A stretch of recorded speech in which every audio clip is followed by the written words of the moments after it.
Les vraies voix Sud Radio. Christophe Bordet.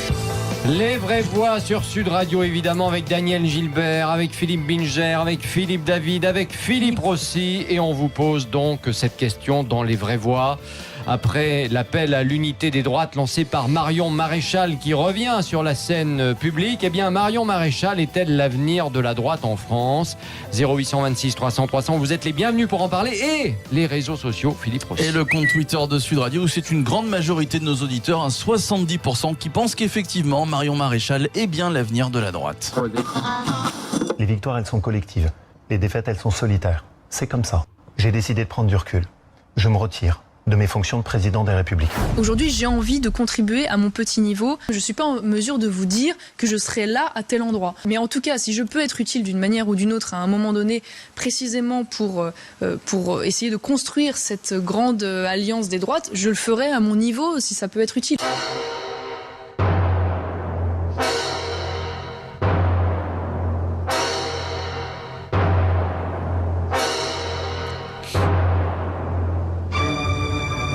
Vous venez d'entendre résumer, eh bien, d'un côté Laurent Wauquiez et de l'autre Marion Maréchal. C'était donc hier une journée éminemment politique, évidemment, pour la droite.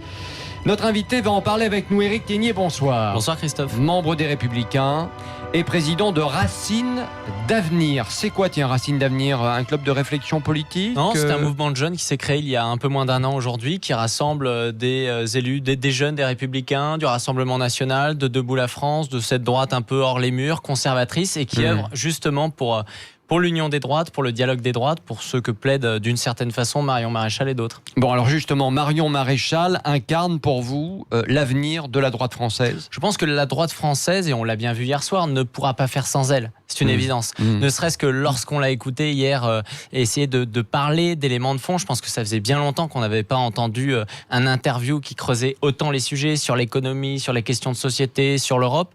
Eh bien, on se dit qu'il n'y a plus réellement de différence aujourd'hui entre des élus comme je pense comme Julien Aubert et Marion Maréchal, et que du coup, à l'heure où les Républicains ont du mal à se renouveler, à trouver une solution pour ne pas être respirés par le grand centre macronien, eh bien Marion Maréchal peut être une voie de sortie pour les aider. Ce n'était pas une candidature à la présidentielle hier, simplement c'était un appel, une main tendue pour les élus les Républicains, afin de les pousser à écouter la base. D'accord, mais vous savez bien que les Républicains répondent toujours la même chose, et en l'occurrence ils l'ont fait encore ces dernières heures, c'est de dire si on fait ça, si on entre dans cette grande coalition, eh bien les Républicains c'est terminé, on n'existera plus, il n'y aura plus. Mais excusez-moi, il faut aussi penser au score de dimanche dernier de 8,5%. Peut-être, mais c'est ce qu'il dit, Jean-François Copé, c'est ce qu'il dit par exemple. Nous avons divisé notre score par 4 depuis 2007, c'est historique.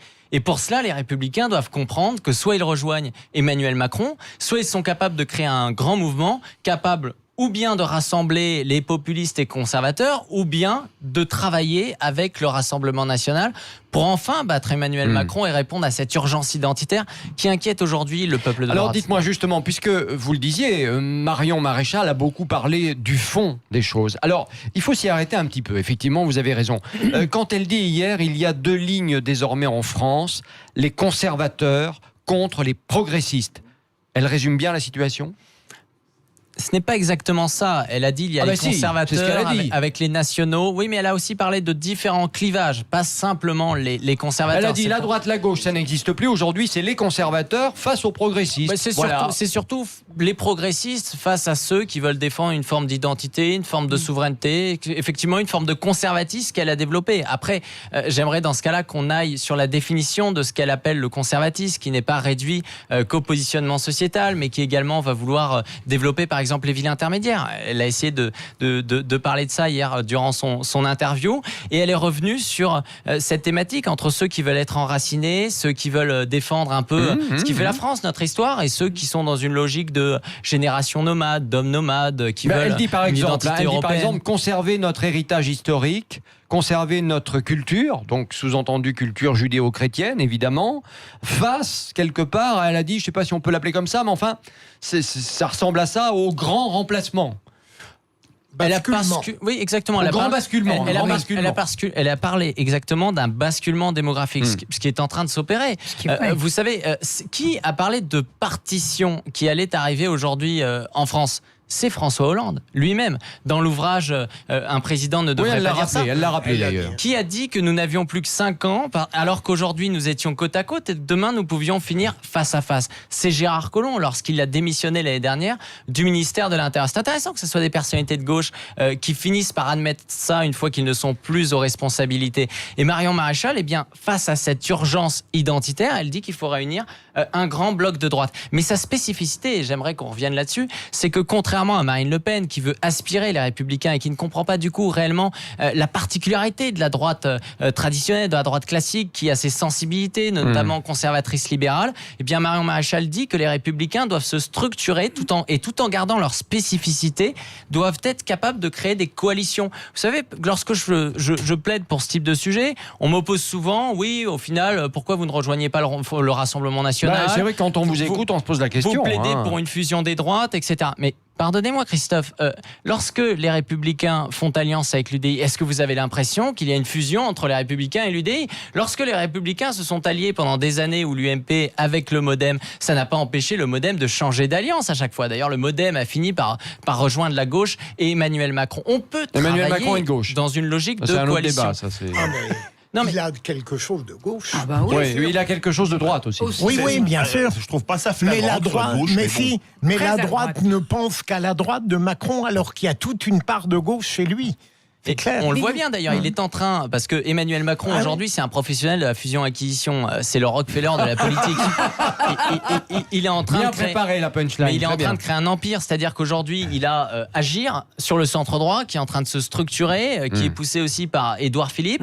À gauche, il est en train de pousser la constitution d'un autre mouvement de constructif de gauche. Il y a également les Verts. On se rappelle de Yannick Jadot qui a dit que le libéralisme n'était pas incompatible avec l'écologie. Yannick Jadot qui n'a pas des positions aussi radicales que les anciens Mais Verts. très qui pourra concrètement, récupérer. vous qui êtes chez les Républicains, est-ce que vous connaissez beaucoup de Républicains, parmi tous ceux que vous côtoyez en permanence, qui osent pas le dire, mais qui ont envie de rejoindre effectivement une coalition des droites comme celle imaginée, voulue par Marion Maréchal ou décrite par Marion Maréchal hier? Et bien plus que vous le pensez, Christophe. Mais je sais pas.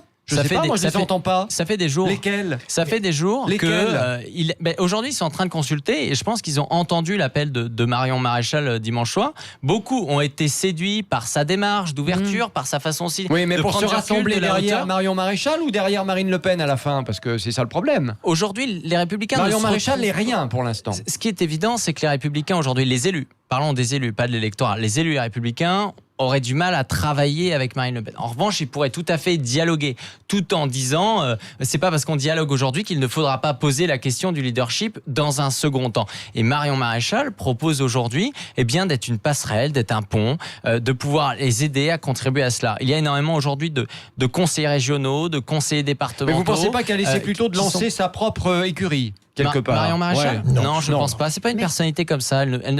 Honnêtement, et on l'a bien senti hier, elle n'était pas en train de dire je vais être candidate à la présidentielle. On sentait qu'elle était venue parce qu'elle était inquiète pour son pays. Ce qui la différencie notamment de différents responsables politiques de droite, c'est qu'elle est réellement habitée. Par l'amour de son pays. C'est toujours ce qui l'a guidée.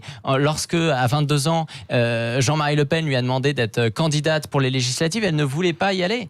Elle y allait parce qu'il y avait une histoire familiale là-bas et parce que Jean-Marie Le Pen lui a dit si nos petits-enfants n'y vont pas, alors pourquoi la jeunesse irait s'engager? Elle a cette logique d'engagement. Et regardez encore une fois, lorsqu'elle a dit qu'elle quittait la vie politique, eh bien, elle n'est pas allée dans une entreprise, elle a créé encore une fois une école qui est chargée de former des cadres, de qui a mener un le peu de mal combat à fonctionner, culturel. mais bon, qui fonctionne, ah oui. qui fonctionne très bien aujourd'hui. L'ICEP a à peu près une centaine d'étudiants. Ils ont dû ouvrir une nouvelle promotion en janvier de formation continue. Ils ont énormément d'excellents professeurs qui y viennent. Et l'année prochaine, visiblement, ils vont continuer sur cette foulée. Donc je trouve que c'est plutôt un succès de sa part. Et elle a une capacité également d'amener des intellectuels différents comme Yvan Ruffel du Figaro ou encore Laurent Alexandre, le truculent Laurent Alexandre, qui a des positions plutôt très progressistes, de gauche. Et donc Marion Maréchal peut s'ouvrir à différentes sensibilités. Eric Tegner, je vais y arriver. On dit Tegner ou Tegner? On dit Tegner, c'est suédois. Tegner, on dit, pas oui. Tegner. Ah bah j'ai pas dit Tegner. Bah, tout à l'heure, non. on m'avait dit Tegner. Ah bon? Bah oui.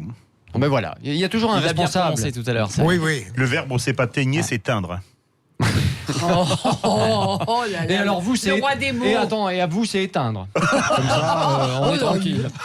Ah là là là là, Éric Tegner reste avec nous, évidemment. On vous pose cette question dans Les Vraies Voix sur Sud Radio. Marion Maréchal est-elle l'avenir de la droite en France? On vous attend au 0826 300 300 et les réseaux sociaux. Philippe Rossi. Eh bien, c'est un plébiscite pour Marion Maréchal Le Pen. Oui, à 71%. Oui, Marion 2022, c'est la solution. Nous dit Jean, la poissonnière doit partir et laisser sa place à Marion. Et puis un autre qui nous dit, ce forçage médiatique semble dire oui, mais en réalité, elle n'a absolument aucune légitimité. En clair, c'est une Macron bis. Voilà ce que pensent les auditeurs. Alors, on va pas vous offrir Marion Maréchal sur un plateau, hein. C'est pas l'objet de notre jeu cette semaine.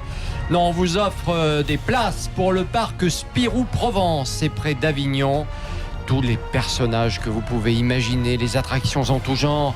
4 passes d'une journée, 2 adultes, 2 enfants, c'est cadeau. 0826 300 300. Tiens, allez, 15e à peine, c'est pour vous. 0826 300 300. Bonne chance et à tout de suite. Les Vraies Voix Sud Radio. Christophe Bordet. Les Vraies Voix sur Sud Radio avec cette question. Marion Maréchal est-elle l'avenir de la droite en France? On vous attend au 0826 300 300. On va vous entendre dans quelques secondes d'ailleurs. Et puis les réseaux sociaux, Philippe Rossi. Et le compte Twitter de Sud Radio où c'est toujours un grand oui qui l'emporte et qui augmente. On passe de 70 maintenant à 75% pour qui Marion Maréchal est bien l'avenir de la droite. Et c'est la rebelle de la famille, elle nous ferait-il pas un petit rap, n'est-ce pas? Marion, il faut son flow.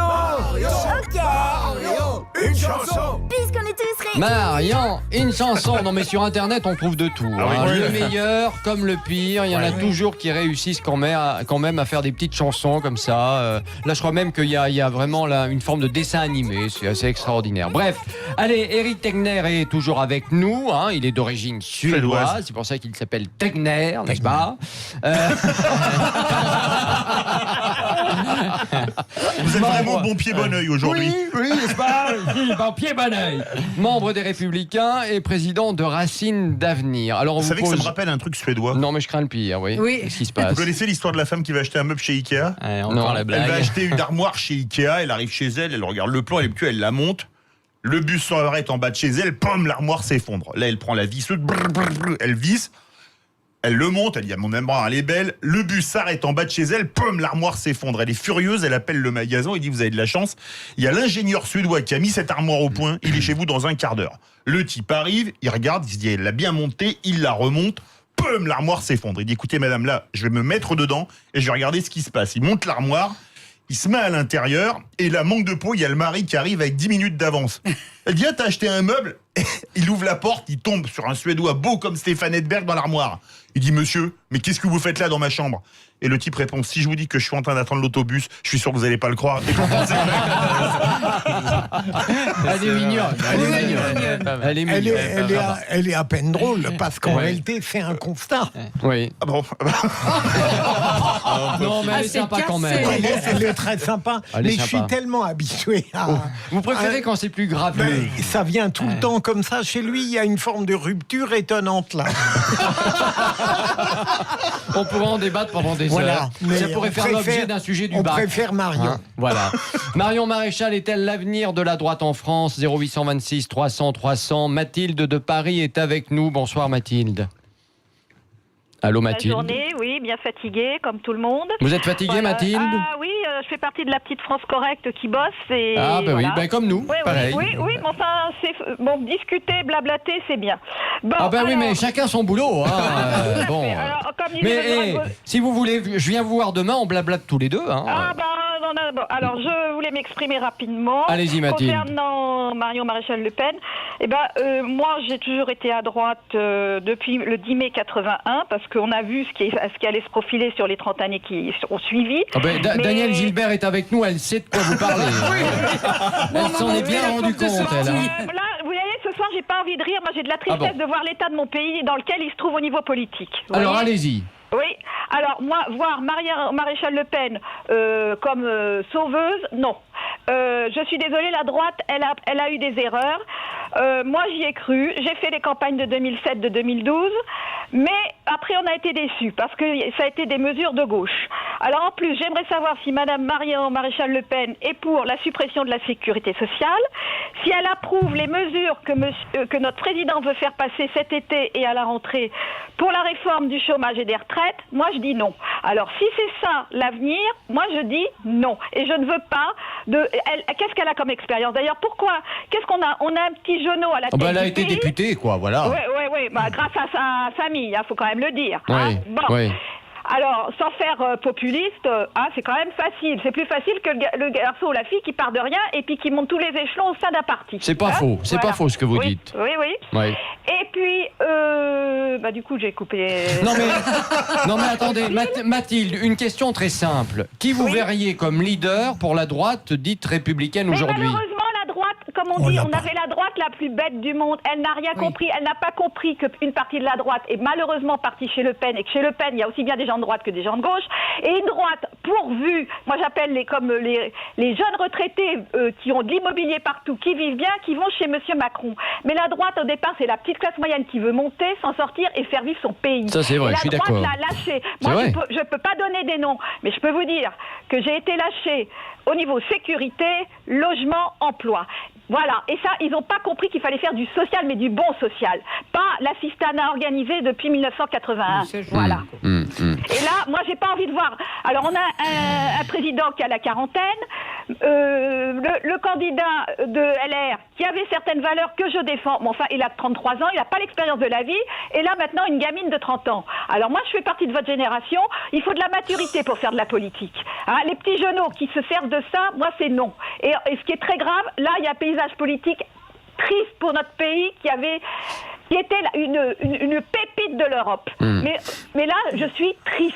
Eh bien, on l'entend en tout cas, Mathilde, et on entend votre colère. Et Éric Tegner, qui est avec nous des Républicains, qui est jeune, lui aussi, donc va nous répondre. On entend bien la colère de Mathilde et qui se dit finalement, tout ça c'est très bien, mais tous ces gens qui viennent nous donner des leçons, qui veulent avoir telle ou telle carrière politique, mais qui n'ont jamais rien fait de leurs 10 doigts, ça commence à bien faire. Voilà en gros ce qu'elle résume. Et quelque part, c'est pas faux non plus. Non mais je la comprends. Bonsoir chère Mathilde. Moi je la comprends tout à fait et c'est pour ça que moi je ne vis pas de la politique. Moi je suis entrepreneur. J'ai fait une école que j'ai financée en faisant de l'alternance, mais derrière j'ai choisi de m'engager parce que j'ai réalisé qu'il y avait toute une génération en fait de politiques qui étaient plus âgés, qui se contentaient d'essayer de faire vivre une petite rente électorale. Ça me dérangeait. Qui n'avaient pas conscience des nouveaux enjeux. Moi, ce qui me fait assez de peine, en fait, c'est de voir que effectivement, Mathilde a l'air totalement déçue par la droite qui a trahi, qui n'a pas forcément su faire les bonnes réformes.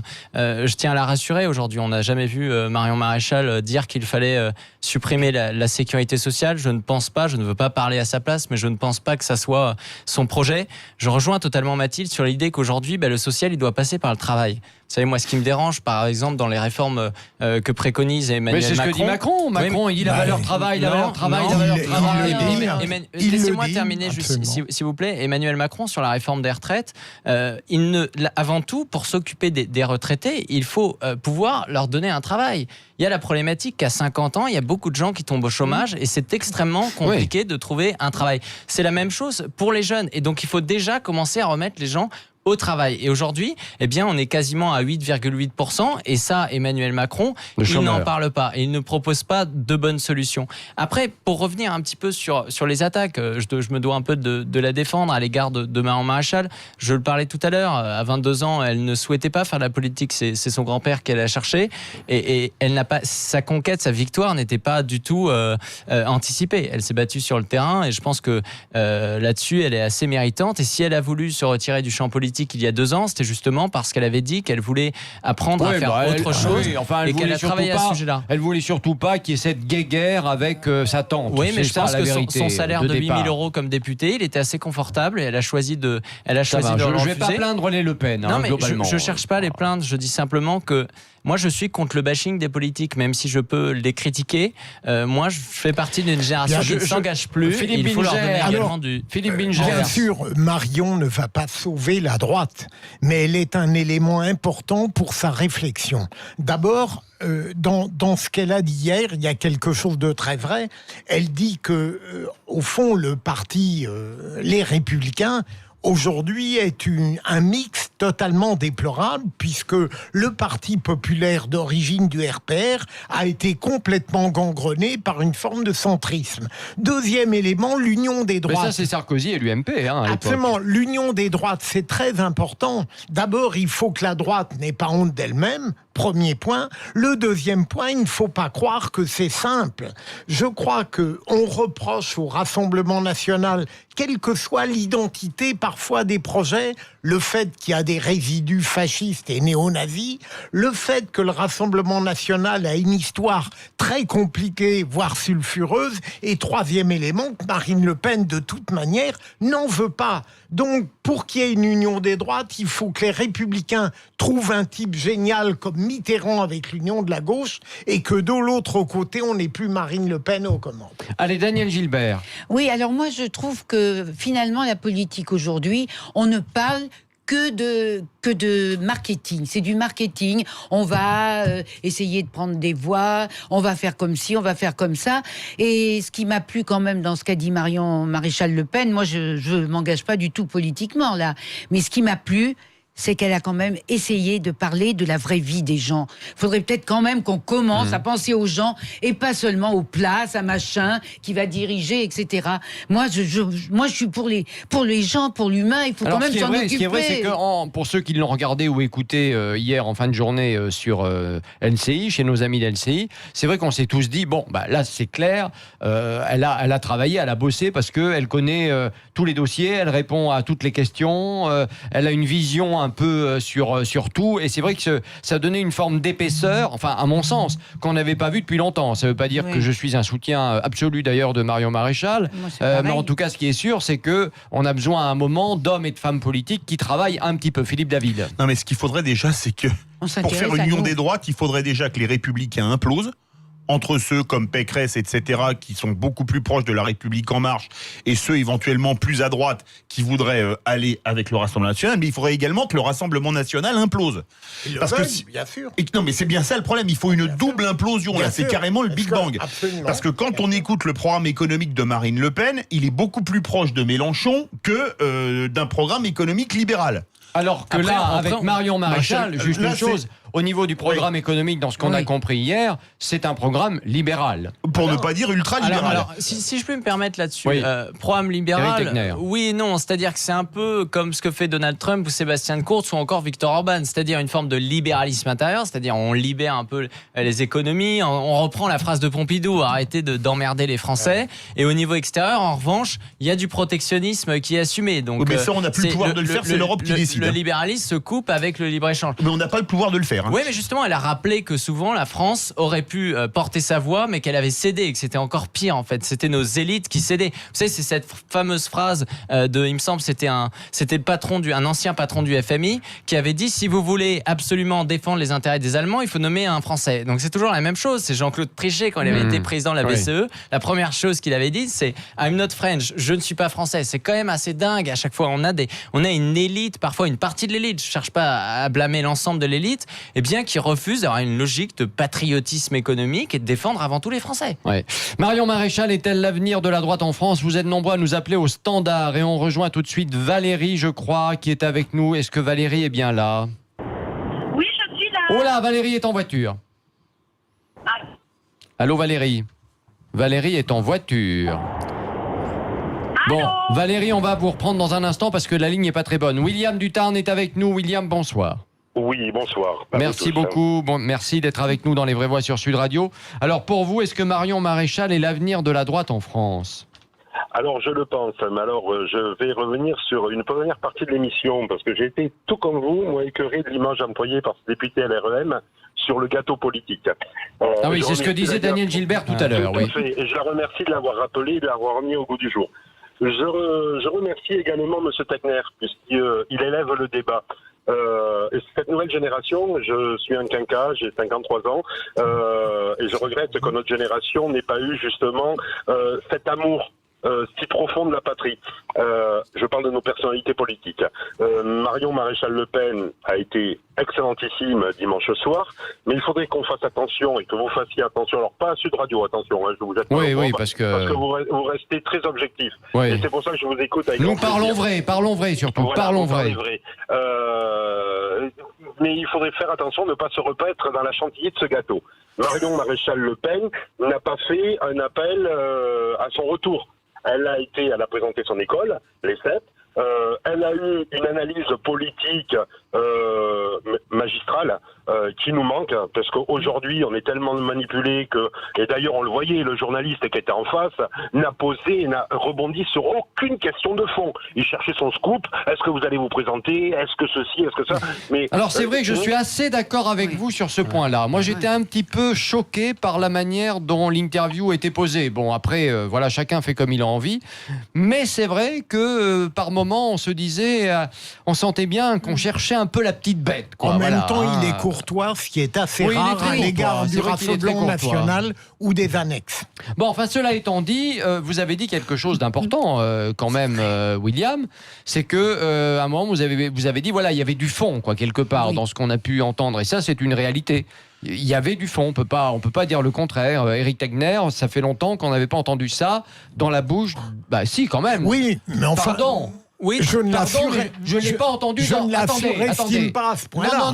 Non, attendez. Moi, je veux bien qu'on nous raconte tout ce qu'on veut, mais j'ai pas entendu le même fond dans la bouche de Wauquiez depuis pas mal de temps. Mais pour une raison bien simple. Bon. Mais ça faisait très longtemps, effectivement, qu'on n'avait pas un peu d'intelligence, il est très intelligent, Wauquiez, mais j'ai pas entendu de fond. Mais parce que le registre n'est pas du tout le même, Christophe. Ah bon? Voilà, Marion, elle s'est tue durant 2 ans, voire 3 ans. Elle arrive dans une émission où elle a droit à 1 heure. C'est beaucoup plus simple. Elle a dit des choses passionnantes, mais il faut pas dire que le reste de Wauquiez est en meeting. Vous avez vu Wauquiez en meeting ces derniers temps? Il a du temps pour s'exprimer. Vous l'avez entendu? Christophe, est-ce que vous l'avez entendu? Si Marion revient dans la politique active et si elle fait des meetings, je vous garantis qu'elle n'aura pas la profondeur d'hier. Si je peux répondre à Philippe Bilger là-dessus, vous savez... Bilger, attention. Alors, mais c'est parce que vous avez écorché mon nom. En plus, ça rime avec Tegner. Alors vous, Tegner, attention à ce que vous dites.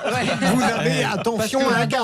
Il est ceinture noire de karaté, si vous faites une prise, là, vous avez un gage, là. Vous allez devoir aller au Rassemblement national. Vous me donnerez les démarches. Allez, réponse et on termine le débat. Pour répondre là-dessus, vous savez, Marion Maréchal a toujours choisi des formats longs. On l'a rarement vu sur les chaînes d'infos en continu. Elle n'aime pas commenter l'actualité. Ça a toujours été sa caractéristique lors de ses 5 ans à l'Assemblée nationale. Et là où je rejoins William, c'est que il y a souvent une logique de boutique. Vous voyez, moi, ce qui me dérange en ce moment chez les Républicains, et ce qui m'a dérangé même pendant la campagne des Européennes, c'est qu'à chaque fois qu'on demandait à un élu des Républicains comment la campagne s'était passée, il vous répondait non pas « j'étais heureux parce que j'ai défendu les valeurs de la France », il disait « on était heureux, on a rassemblé la famille politique ». Mais celui qui est dans le Lozère, celui qui est de la France périphérique, il s'en moque qu'on rassemble la famille politique. Il s'en moque de l'unité. Il a simplement envie qu'on parle de ses problèmes, il a envie qu'on parle d'impôts, il a envie qu'on parle d'immigration, il a envie qu'on parle de protection des frontières, il a envie qu'on parle d'Europe. Et non, il y a une logique de... L'objectif, j'ai l'impression... Le premier objectif, c'est de défendre les Républicains. Moi, ça compte pour moi, les Républicains. Ça fait depuis 2012 que je milite. J'ai donné énormément de temps. J'ai sacrifié de la vie privée pour ça. Mais je le fais avant tout pour le peuple de droite et surtout pour le peuple français. À mon petit niveau, c'est d'essayer d'avoir ce patriotisme, d'en sortir. Et donc, Marion, elle nous a ramené à ça parce que hier, elle aurait pu justement aller sur ces petites polémiques, sur ces petites phrases. Non, mais et elle a choisi de ne pas le faire parce qu'elle a choisi d'imposer ces thématiques tout en étant originale parce qu'elle a travaillé depuis 2 ans. Merci beaucoup Éric Tegner d'être venu nous voir dans Les Vraies Voix pour nous donner évidemment votre sentiment, et on a bien compris que si jamais l'union des droites se faisait, en tout cas vous y seriez volontiers. Voilà. Avec je m'y bats depuis longtemps et avec beaucoup de monde des Républicains.